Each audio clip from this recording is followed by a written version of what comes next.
જય માતાજી દોસ્તો, તો રોજની જેમ આજે આપણું ટિફિન દુકાને આવી ગયું છે. ચાલો ફટાફટ અનબોક્સ કરી નાખીએ. આ આવી ગયું મેઇન ટિફિન આપણું. અંદર છે કેળું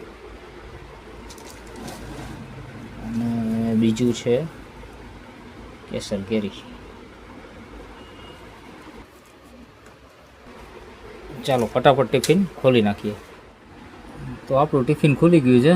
ચાલો એક પછી એક ખાના જોઈ લઈએ. સૌથી પહેલાં રોટલી, બરાબર, 5-7 રોટલી રોડની જેમ. આ ખાનામાં છે કાચી કેરી, ચટણી મીઠું નાખેલી. હવે આ ખાનું જોઈ લઈ. આમાં છે ગાજર અને કાકડીનું સલાડ, બરાબર. હવે આ ખાનું જોઈ લઈ. આમાં છે સૂકી ચોળીનું શાક, બરાબર. આ થઈ ગયું ફ્રૂટ અને આ થઈ ગઈ ઠંડી છાશ, બરાબર. તો ચાલો મારી સાથે જમવા.